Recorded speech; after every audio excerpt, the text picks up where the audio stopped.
Hello. Today I'll be talking about the global issue that although societal constructs bring structure, they restrict they can restrict the freedoms of people in society. This is seen in the play by Wilde, The Importance of Being Ernest, and in the play by Sophocles, Oedipus Rex, or Oedipus the King.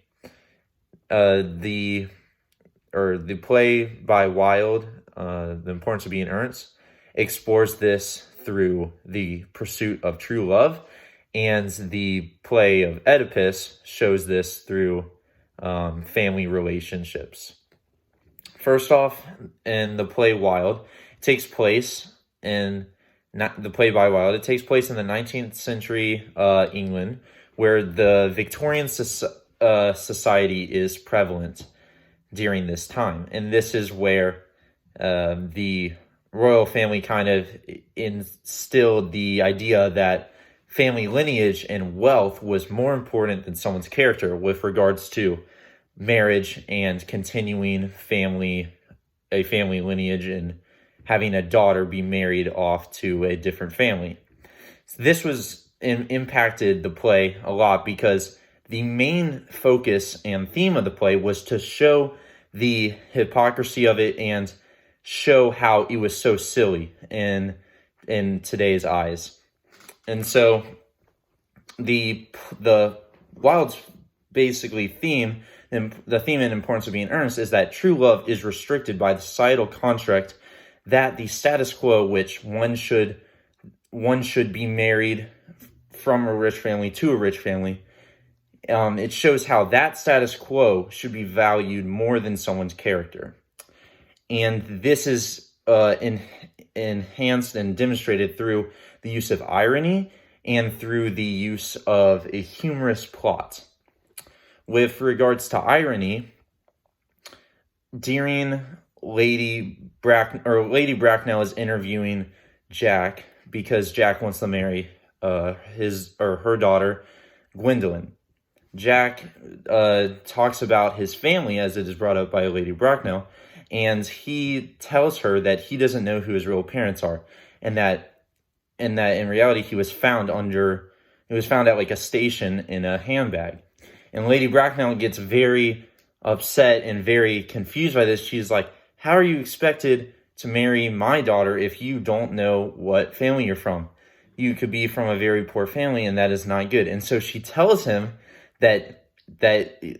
basically Lady Bracknell denies Jack, and Jack says, "Well, what do I do?" And Lady Bracknell basically tells him that he needs to go find and produce any gender of one of his parents. Basically, he needs to go find one of his parents, which is very ridiculous. And this is part of the humorous plot that it just shows how silly the whole marriage thing is with the family lineage, and how that was so stressed back then in the 19th century, but now it's not as prevalent. And so, in addition to that, the whole interview part was very ironic too, because in the end of the play we find out that Jack is actually the son of Lady Bracknell's sister, so therefore Lady Bracknell's nephew. And the whole point is that there was this whole argument and problem over the fact that he wanted to marry a daughter from a very prestigious family, yet he wasn't from a prestigious family, but in reality he was. And so once that was all cleared up, he was immediately accepted into the family. And this just demonstrates how it showed the irony showed just how silly the whole situation was.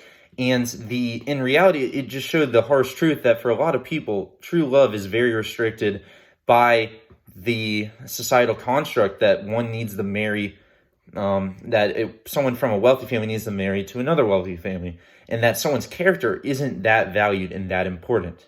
And that is very, very harsh reality, and it just restricts the freedoms of people seeking out true love. And so this whole theme of how societal constructs restrict freedom is also seen in Oedipus, but at a little more deeper level with how this can lead to consequences in society. And so in the play Sophocles wrote Oedipus Rex, In that play, the text demonstrates how this global issue is seen through family relations, as Oedipus was given a fate by an oracle, and that caused him to live away from his family, and it ruined his family relationships. And so the whole context with Oedipus is that it took place in ancient Greece, where an oracle was regarded as the truth and a prophecy, and it was basically the religion at that time. And so with the prestige that his family was, Oedipus was a king, obviously, and he had a royal family. So that meant that the oracle meant a lot to them, and it impacted their life a lot more. So Oedipus lived through this oracle. And it caused him a lot of fear. And in a part where Jocasta is talking to him, and also Oedipus is talking to the messenger, Jocasta is saying how, look, if you do not fear, this oracle will not come true, and the man who doesn't fear, their life will be the easiest.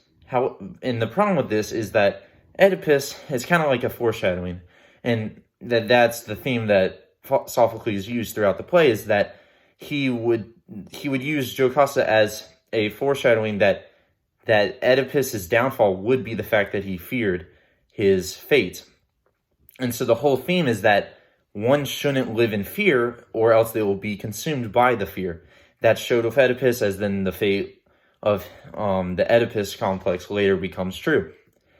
And additionally, the messenger the role that he plays is also used to enhance this theme that family relationships, or this theme that living in fear will cause you to be consumed by fear, and it will ruin the freedoms in your life, and especially affect family, as seen in this play. And so with Oedipus, he would go back and forth with his messenger, and the messenger acted almost like he was Oedipus's conscience, and the irrational thoughts that came out of Oedipus when he was talking to the messenger just showed how he still could not come to grips with the oracle, and that was his downfall. The messenger kept on trying to explain to them that there is no need to worry. There is no need to worry. As little does Oedipus know, there's the whole irony that his actual father was not the king that already died. So in reality, the fate still could be true, but he didn't know that. And so the messenger was trying to persuade Oedipus that the fate literally could not become true because your father is already dead. And Oedipus could not come to grips with that, and he was being irrational. It just showed that he was living in fear. Furthermore, these two examples show that even throughout different time periods and different locations in the world, this global issue is very prevalent in many societies. It's even very prevalent today, as a lot of, similar in Oedipus, the religion, which was basically the oracle, impacted the societal constructs, which hindered his ability to live a free life with his family. And today you have a lot of societies where the laws are built off of or influenced from religion, and that can end up in tearing families apart, especially with families that are very Christian families, and society is very Christian, and homosexuality is very frowned upon. And if a child comes out as homosexual, it can really ruin the relationship between the family, as they are caught up with this societal construct that is influenced by religion. And so that's how today this can impact family. In addition, with the ever-changing population in society, there are ever-changing interests, and those interests are different from the normal constructs of society, where in order to get great job, you have to follow a certain path in life. And now people are struggling to accept those who find fortune through different ventures rather than the traditional ventures of going to college and receiving a degree and getting a job like that. And that kind of tears society down, and which is influenced by classism, and kind of restricts the intermingling of different classes. And the whole underlying question is, how do you balance these structures and the freedom?